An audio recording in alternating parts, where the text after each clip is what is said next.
nešėjai, administracija. Labą dieną.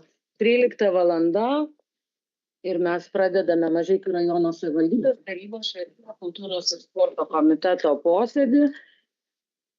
Šiandieną nuotoliu yra mūsų komiteto narės Eglė Radzienė ir Sigutė Bernotienė, 5 komiteto nariai yra salėje ir pirmas posėdžio klausimas yra dėl posėdžio darbotvarkės patvirtinimo. Ar pritarėte pasiūlytai darbotvarkei, ar turite kažkokių pasiūlymų?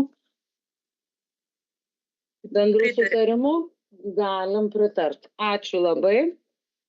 Antras darbotvarkės klausimas dėl Mažeikių rajono savivaldybės tarybos 2023 m. rugpjūčio 31 dienos sprendimo numeris T1 254 dėl Mažeikių rajono savivaldybės bendruomeninių organizacijų tarybos sudarymo ir tarybos nuostatų patvirtinimo pakeitimo. Pranešėja Mažeikių rajono savivaldybės tarybos narė, bendruomeninių organizacijų tarybos pirmininkė Vita Domarkienė. Prašau, gerbiama pranešėja. Teikiamas sprendimo projektas dėl Mažeikių rajono savivaldybės bendruomeninių organizacijų tarybos sudarymo ir tarybos nuostatų patvirtinimo pakeitimo. Šiuo pakeitimu siūloma atnaujinti bendruomeninių organizacijų tarybos narės pavardę. Vietoj Živilės Ondraitienės įrašyti Živilės Keršytės pavardę. Kiti tarybos nuostatų punktai nesikeičia. Siūlau pritarti projektui. Dėkoju pranešėjai. Ar turime klausimų, pasiūlymų? Ar galime pritarti bendrų sutarimu? Galime. Dėkoju. Trečias darbotvarkės klausimas dėl Mažeikių rajono savivaldybės tarybos 2025 m. vasario 27 dienos sprendimo numeris T1-21 dėl Mažeikių rajono savivaldybės kultūros veiklos ir sporto plėtros programos 2025-2027 metams patvirtinimo pakeitimo. Pranešėja kultūros, sporto ir paveldosaugos skyriaus vedėja Rūta Končiutė Mačiulienė. Prašom, vedėja. Diena. Šiuo sprendimo projektu Mažeikių rajono savivaldybės kultūros veiklos ir sporto plėtros programa didėja 157 tūkstančiais. Iš jų didžiausia suma Švento Pranciškaus Asyžiečio bažnyčios stogui, 43 tūkstančiai Švenčiausios Jėzaus širdies Mažeikių parapijos namams. Taip pat didėja biudžetinių įstaigų pajamos už prekes ir paslaugas 9 tūkstančiai, 13,5 tūkstančių renginiams, 5 tūkstančiai autobusams, kadangi pakilo kainos ir nebeužtenka. Bibliotekai 3 tūkstančiai saugos sistemų išlaidoms padengti ir vaikų kultūros centrai prisidedami prie mikrofonų.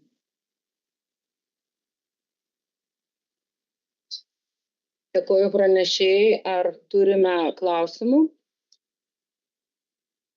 pasiūlymų, pastabų?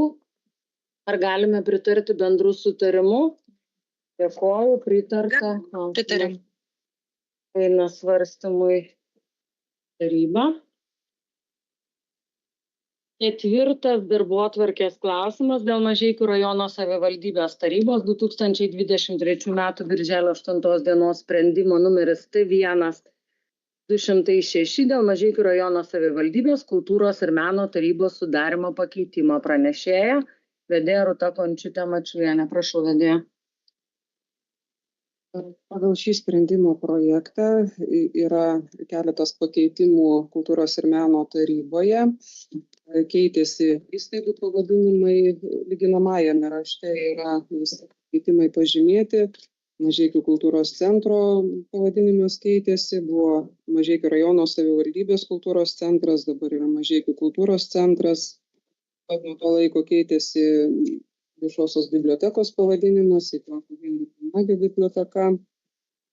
Taip pat keitėsi vicemerės pavardė ir vietoje Izoletos Savickienės yra naujas narys, jos aš, kadangi buvusi komisijos narė nebedirba.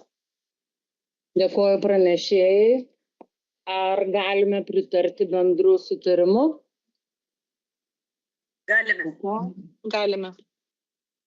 Dėkoju, klausimas eina sprendimui tarybon.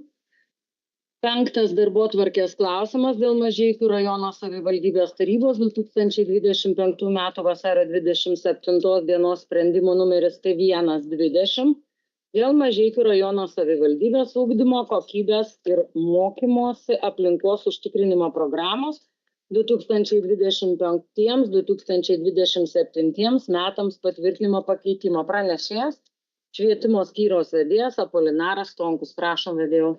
Ačiū pirmininkas. Mūsų programa keičiasi, truputėlį didėja asignavimai, pagrindiniai du punktai, tai yra savarankiškos funkcijos. Dėkuoju pranešėjui. Ar turime klausimų? Pastabų. Prašau, Lina Rimkienė. Sakinį dėl teisingo sprendimo. Tiesiog abiturientas, kuris grįžo iš prezidentūros gavęs dar ir padėką, ir buvo ten susitikęs, šimtukininkas mūsų, ir buvo susitikęs ten iš kitų rajonų, sakė, pirmą kartą taip didžiuojos, kad esu iš Mažeikių, nes pasikalbėjau su kitais vaikais ir kiti vaikai nieko už šimtuką negavo, o mes gaunam pinigų, užsidirbam, kur sunkiu darbu. Ir pirmą kartą taip didžiavausi Mažeikiais dėl to, kad Mažeikiai už šimtukus moka pinigus. Tai va, tai sprendimas buvo geras ir vaikai netgi tokią formą, tokiu būdu mūsų rajoną garsina visoje Lietuvoje ir džiaugiasi mūsų rajonu. Ačiū tarybos narė Linai. Iš tiesų, pasakysiu turbūt, kokia pirminė ta mintis buvo dėl tų premijų skirimo. Nu tai čia, žinot, vis tiek visos esam mamos ar močiutės ir turim tą širdį ir vyrai, tėčiai. Ir išleidžiant vaikus iš namų visada kažkaip norisi, kiek galima daugiau jiems ar ne kažkaip pagelbėti, įdėti to kraičio. Tai čia mintis buvo tokia kaip ir analogiška, sakyčiau, šitoje vietoje, kai išleidžiam savo vaikus, kad jie išvažiuotų su tokia sušildyta širdim, tai mintis buvo galbūt kitaip ir grįžti norės. Tai neminės blogų žodžių savo rajono, savo kaip čia valdžios atstovų, kad nerūpim, tai tokia mintim ir skiriam ir skirsim ateityje. Jau džiaugiasi, pasiekė. Ačiū, merai. Linai, ačiū. Ar galime pritarti? Jau pritarėm, atsiprašau, aš einu kitam. 6. klausimas. Dėl Mažeikių rajono savivaldybės metų mokytojo apdovanojimo skyrimo. Pranešėjas švietimo skyriaus vedėjas Apolinaras Stonkus. Prašom. Gerbiami komiteto nariai, tokia džiugia nuotaika, gal ir šitas sprendimas toks yra džiugus.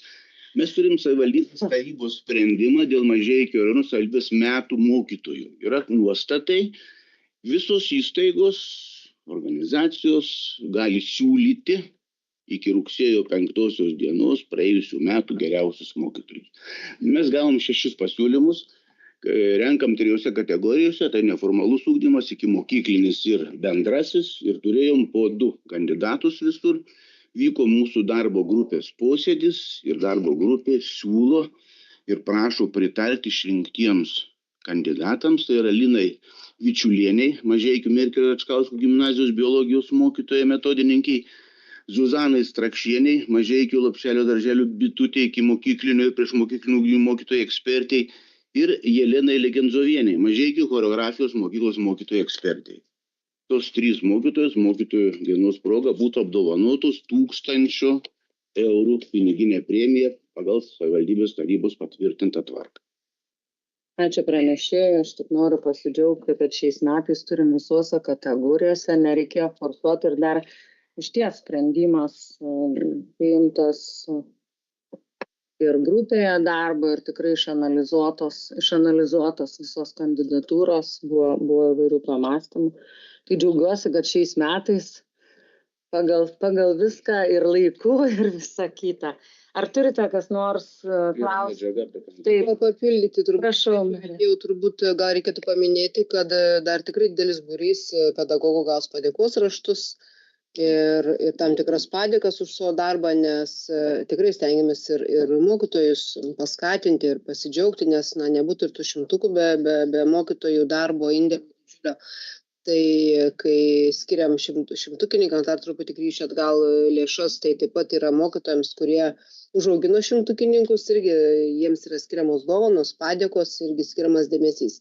Tai čia mokytojų dienos proga yra išskirtos 3 tokios nominacijos piniginės premijos, bet prie viso to dar būna tikrai nemažas kiekis ir padėkų, tiesiog pasidžiaugimų ir pagarbos. Tikrai pastebim ne vieną mokytoją ir siūloma irgi iš visų įstaigų, kiek žinau, teikti, kam dar padėkoti ir pakviesti ant scenos ir pasidžiaugti jų darbu. Tai dėmesys bus skiriamas daugiau negu 3 mokytojams. Ačiū, merė. Ar galime pritarti bendru sutarimu? Galime? Taip. Dėkoju. Taip. 7 darbotvarkės klausimas dėl klasių komplektų ir priešmokyklinio ugdymo grupių skaičiaus nustatymo 2025-2026 mokslo metams. Pranešėjas vedėjas Apolinaras Stonkus. Prašau. Gerbiami komiteto nariai, kiekvienais metais po rugsėjo 1, kada suformuojam klases ir priešmokyklinio ugdymo grupės bendrojo ugdymo mokyklose, mes einam į tarybą ir naikinam tarybos sprendimą, kurį priimam balandžio arba kovo mėnesį, tai yra savo planą ir tvirtinam faktą. Šiais metais faktas mūsų yra, jums pridėtos lentelės, faktas yra truputėlį liūdnesnis, mažėjam 144 mokiniais. Galbūt tik tai džiugu tai, kad turime truputėlį daugiau turėsim abiturientų, bet liūdina tai, kad net 46 turėsim mažiau pirmokų. 7 klasės vedėjų. Jeigu po 20 vaikų klasėje. 24, taip mes skaičiuojame. Po 24 skaičiuojam. Jo, iš tikrųjų 25,5 komplektų. Pusė komplektų, žinot, jungtinis yra pradinukų Žemalio. Ten yra jungtinis. Turim iš viso pirmokų šiai dienai 496 mokinių. Tai yra 46 mažiau negu praeitais metais. O užsieniečiai čia įstakuoja kažkiek? Ne dėl užsieniečių. Visi ukrainiečiai yra lietuviai dabar. Yra į bendrą sąrašą. Bendrą sąrašą. Atvažiavusių tokio amžiaus neturim. Neturim.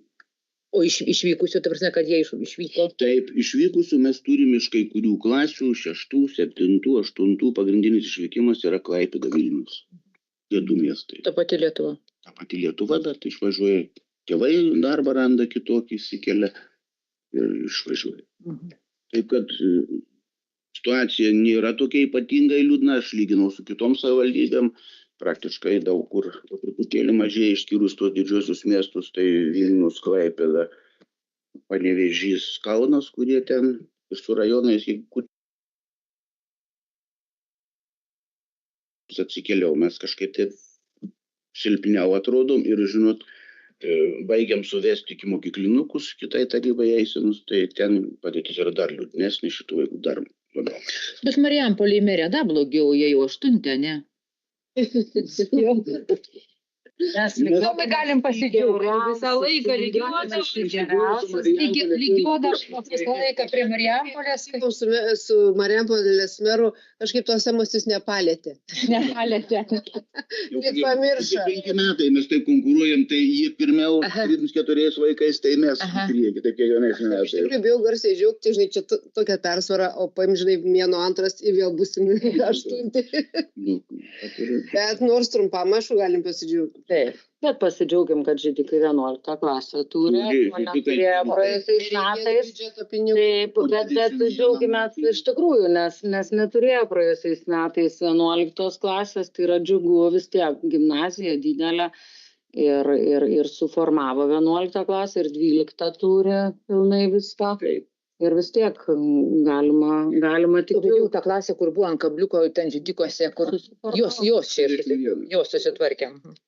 Tai va, tai tikėkime, kad kai pradėsim irgi ir pramonės parkas ir visa kita atsirasgi, tų žmonių atvyks, aš taip pesimistiškai nežiūriu. Ar galime pritarti bendru sutarimu 7? Dėkoju. 8 darbotvarkės klausimas dėl 2025-2026 mokslo metų priešmokyklinio ugdymo organizavimo modelių patvirtinimo Mažeikių rajono švietimo įstaigose. Pranešėja švietimo skyriaus vedėjas, prašau vedėjų. Švietimo mokslo ir sporto ministro yra patvirtinta priešmokyklinių ugdymo organizavimuose mokyklose tvarka. Ši tvarka nusako, kaip yra galimas organizuoti bendro ugdymo ir darželiuose ikimokyklinis ir priešmokyklinis ugdymas. Tai čia priešmokyklinis ugdymas yra tam tikros veiklos modelis. Tėvai turi teisę leisti vaiką į mokyklą arba palikti jį mokytis darželį. Pas mus priešmokyklinis modelis mokyklose toks, koks jis yra, 4 valandų yra suformuota Žiburėlio pradinėje mokykloje, tai yra vienintelė mokykla. Toliau ilgesnis kaip 4 valandų veiklos modelis, tai yra darželiuose, kada vaikas išbūna visą dieną, ne 4 valandas, bet jis būna darželį kaip ir darželinukas visą dieną. Ir yra jungtinis, kada mokosi kartu ikimokyklinukai ir priešmokyklinukai, bet priešmokyklinukų yra daugiau. Todėl mes jungiam tą grupę prie priešmokyklinis. Tai yra Bitutėje yra tokios grupės ir Aukštodžio daugiafunkcinio centre, kada yra sujungtos. Tai yra jungtinis modelis. Ir šito amžiaus vaikų taip pat mažėja, baigiam skaičiuoti, sudėlioti registrą, bet jų turėsim taip pat mažiau. Dėkuoju pranešėjui. Ar turime pastabų, pasiūlymų, klausimų? Ne? Ar galime pritarti bendru sutarimu? Galime. Dėkuoju. 9. darbotvarkės klausimas dėl Mažeikių Lopšelio darželio Žilvitis nuostatų patvirtinimo. Pranešėjas skyriaus vedėjas Apolinaras Stonkus. Prašau, vėliau. Gerbiami komiteto nariai, su nuostatais einam beveik kiekvieną tarybą, tiek kiek sugebam jų paruošti patikrinti. Pagrindinis pasikeitimas tai, kad visi švietimo įstaigų nuostatai turi tapti norminių dokumentų, bet didžiausias pasikeitimas yra, dėl ko keičiam jau visus ir pakeistus nuostatus, tai yra ekonominis veiklos rūšių klasifikatoriaus pasikeitimas. Kadangi keičiasi kodai ir mes esam priversti rašyti naujus kodus. Daugiau pasikeitimų nėra, nes nuostatai visiškai neseniai buvo keisti. Dėkuoju pranešėjui. Ar turime klausimų, pasiūlymų, pastabų? Galime pritarti bendru sutarimu? Galime. Pritarta. 9. klausimas eina svarstymui taryboje. Gerbiami komiteto nariai, pranešėjai, mūsų darbotvarkė visa šiandieną jau aptarta. Dėkuoju už darbą ir linkiu gražios dienos.